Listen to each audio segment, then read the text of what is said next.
Thank you. I was waiting just to make sure everyone was happy for me to start. And if so, may I say how pleased I am to join everybody today, and a very warm welcome here from the UK, from the west of England. It's a pleasure to be with you in these extraordinary times, and may I just pay my respects and appreciation to the organisers of this event, who've come together and worked so hard to create what I'm sure has been so far a really good event, and I'm sure will be for the rest of the sessions. I'm Tim Bowles, I'm the Mayor of the West of England. I'm one of the UK's first ever regional mayors, and my real job is I am responsible for the economic growth and development of one of the remarkable parts of the UK, and I'll touch a little bit more on that in a minute or two. International relations, international trade, and promoting my region and working collaboratively with people around the world has always been in my DNA, in my professional life before becoming a politician. And it really is still at the center of what we're doing as a region. So thank you for inviting us. And I was delighted to have been in Korea not so long ago at the Creative and Innovative Cities Alliance 2019 event in Gwangju. I'm sorry we're not together at the moment, but I sincerely look forward to meeting people again as we're all able to travel more.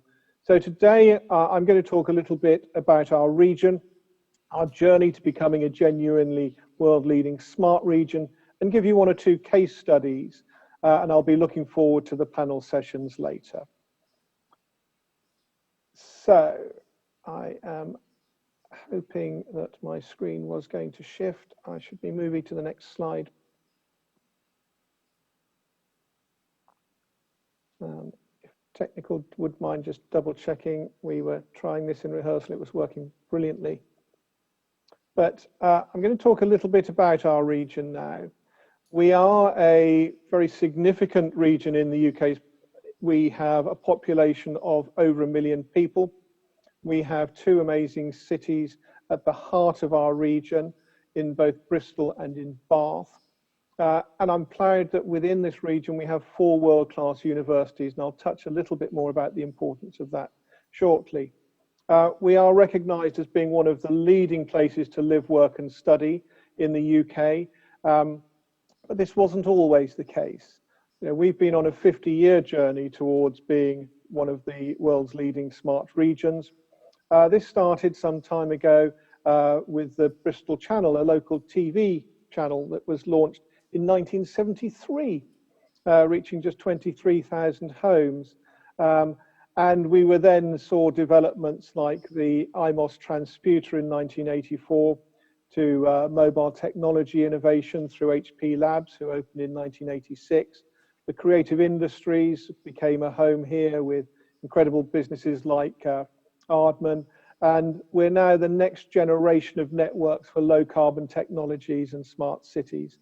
And Bristol has been ranked as the UK's #1 smart city and identified by Barcelona's Smart City Expo as a truly global leader. Moving on now about a little bit more about our economic strengths. On to the next slide. McKinsey research has highlighted that the region's high-tech cluster is the fastest growing and most productive outside of London in the UK. TechNation, an independent panel, their figures show that in 2017 we had 27,000 digital jobs in Bristol alone, with a turnover of digital businesses of nearly £8 billion. But we know that the impact of the global pandemic will have an effect on our businesses, both within the region and how we work globally. We're doing a lot of work still around our digitization and our reports there. And the latest TechNation report this year recognizes Bristol as one of Europe's top 20 cities for tech innovation. And we're one of the top 3 cities in the UK, alongside London and Cambridge. And you can see there the importance of universities. We are at the forefront of emerging tech investments, particularly in AI, the Internet of Things and blockchain technology. But the real strength is in our region's economic diversity, which is helping to make sure we have that resilience as we adapt and face the future post-COVID. So moving on to our next slide, talking here a little bit about our business innovation. Our reputation for innovation has spread around the world. And I'm really proud that we can see from the slides here that we were recognized as that at Mobile World Congress and through many other reports. We're actually the home of Set Squared, which is recognized as the world's best university incubator. That's about collaboration between academics, innovators, public sector like ourselves. And this is translated into business successes and significant investment in the region. For example, Graphcore is a Bristol startup microchip company, and it's building AI into microchips. The Intel of AI, as it's called, and that business was recently valued at over £1 billion. The UK is also the third in the world for unicorns, and I'm proud that we have both Graphcore I've mentioned and another tech-based industry OVO, who are here in our region, recent startups showing incredible success. But we go far beyond that, and the next slide will talk a little bit about our creative industries, because these again are really fundamental to our economy and have been for generations. We're famous for that street artist Banksy, and I can remember greeting a Korean delegation about 18 months ago in Bristol, and one of the first things I was asked is, can you show us a Banksy, please? So that innovative street art spreads around the world. But we're also home here to Bristol's Natural History Unit, where 80% of the world's natural history programme is being produced. We're home of Wildscreen, an international leading event sharing film technology and broadcast around the natural history sector. And this year, we've moved that from being a real face-to-face event to a virtual event. So please, we're happy to share more information about that. I touched already on Aardman Animations, another famous company in Bristol, famous for Shaun the Sheep and Wallace and Gromit, and therefore they are here in the UK's largest animation studio, right in the heart of our region. What's really interesting, I think, for the context of this event is that our creative industries produce vast amounts of digital data, petabytes of data, which need to be stored, edited, rendered, and increasingly this is being done remotely in the cloud. Again, this is a vital driver both to our economy, but also that digital connectivity has got to be at the forefront of things. And that's why our creative industries are very much part of our success story. Our next slide will just give you a little overview of some of the digital infrastructure that we've got in our region, and it's the cornerstone of why it's so successful. I've touched on our universities, we work with our councils, and we were the first region to make sure that we had genuine access to connectivity for test bedding and trialling. So Bristol and Open uses council-owned digital infrastructure to trial Internet of Things applications. The University of Bristol 5G Smart Tourism Testbed linked Bristol and Bath to King's College London and the UK Digital Catapult as part of a £200 million government investment programme to accelerate UK capabilities. And in another part of the region, in South Gloucestershire, we are investing in a project called an Umbrella, which is an industrial internet testbed. It's a partnership with Toshiba. We've had the UK European research base here for 20 years. And it'll focus on the smart campus, smart factory, warehousing, tactile internet test platforms to allow people to remotely access and manipulate and control objects in industrial domains. Examples being mining, construction, power, nuclear, shipping, health, and so much more. And it'll really be at the front then of the sensory aspects that we need to make sure our smart city technology moves forward in managing noise, pollution, parking, waste management in real time. But one of the really key parts that is at the world's focus, and this is on our next slide, is around low carbon. So the West of England covers all points within the development of low carbon economies. We've got across the region, a wide sign up to climate emergency, and we have targets of 2030 as zero carbon.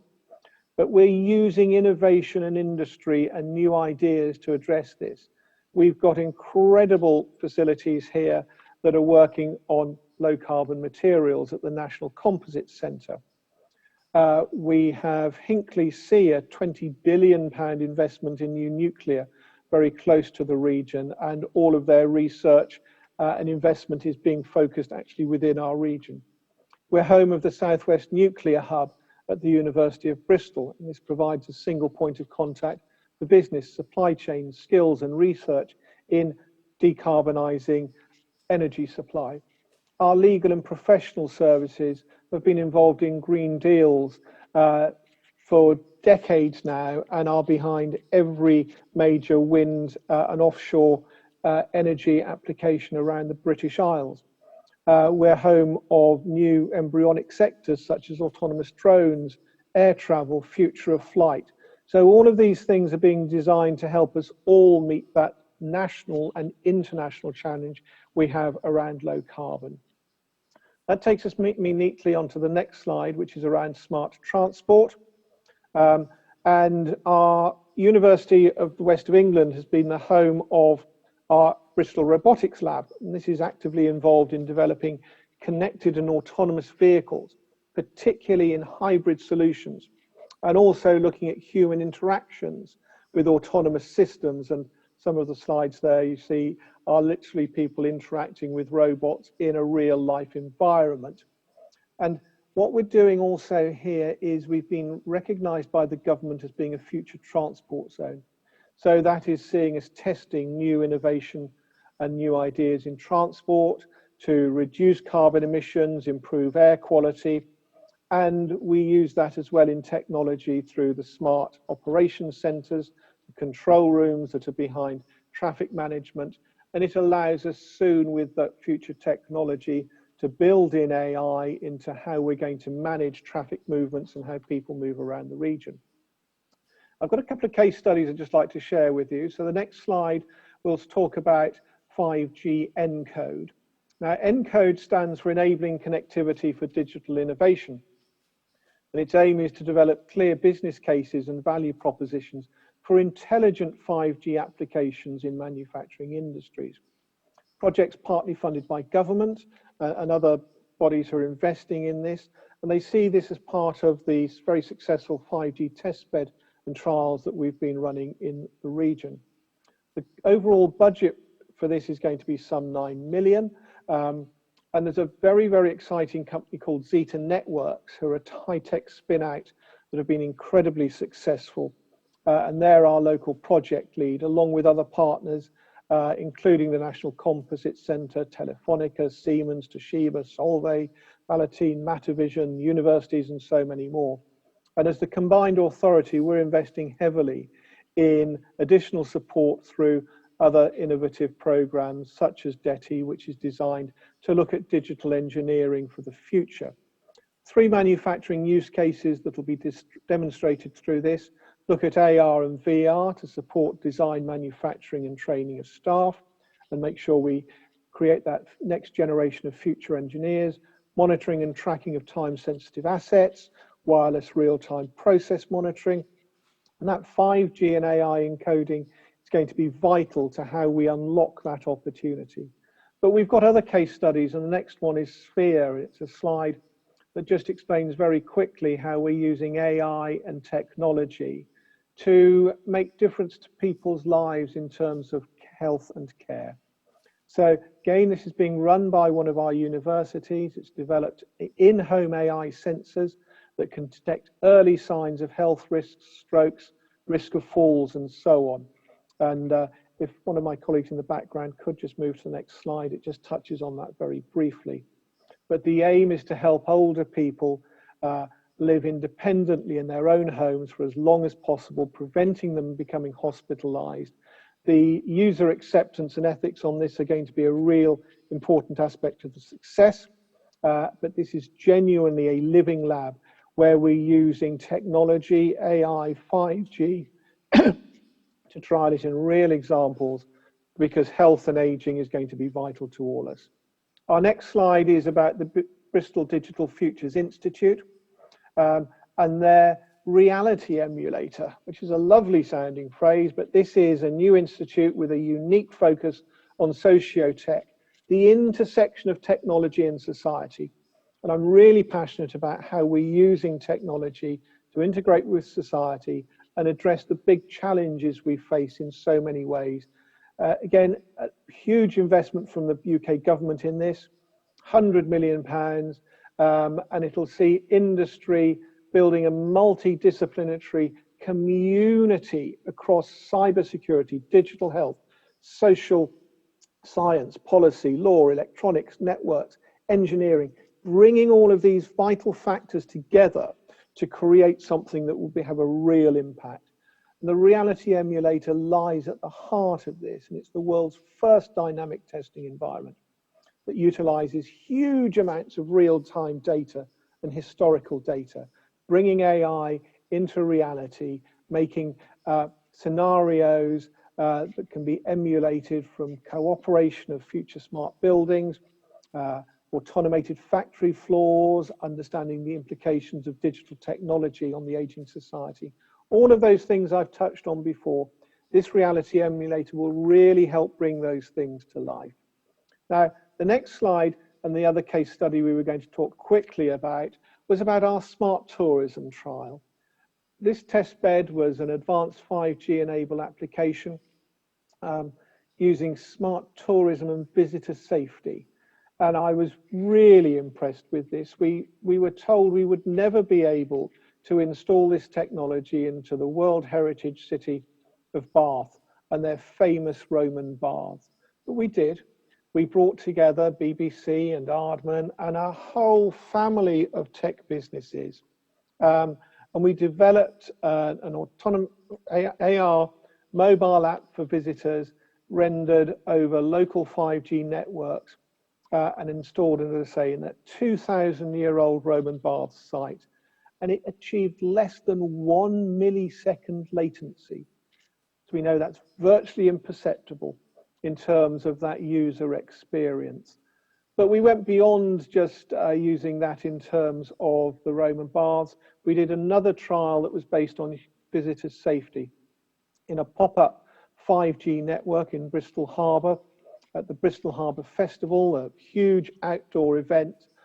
By being able to use 5G technology monitoring and management, this was able to identify where risks were to allow public safety to be improved dramatically.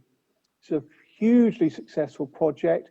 We're seeing how applications like this can again be used to save people's lives in real life examples, bringing technology and innovation together to make real differences to people.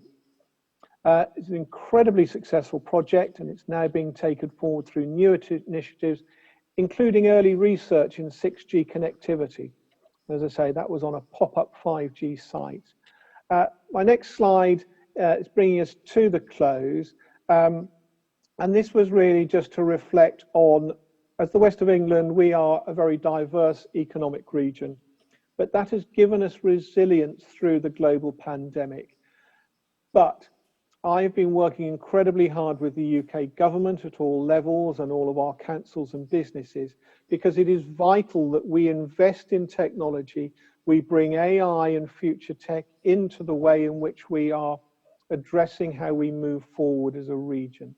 So we have to be resilient and build resilience into our connected health networks, our medical tech, how we use AR and VR and robotics and cyber security, and how we're going to address those real challenges that not just face my region, but face us globally. That's why the investment we've been making in world-class digital infrastructure is vital. We are continuing to invest as a combined authority in research and development to make sure we continue to drive our region forward as we move forward out of COVID and into the new world. So my last slide is really just to sum up and say creativity, innovation, investment have always been at the heart of my region. I have always been passionate about driving this forward. Our strengths are still there and will remain. And as we move out of COVID, I'm looking forward to meeting more of you around the world as we discuss how we take forward our joint ambitions to make sure that we bring technology to the forefront and really help make a difference to people's lives. On that note, thank you very much. And I'm really looking forward to the future panel discussions as well. Thank you.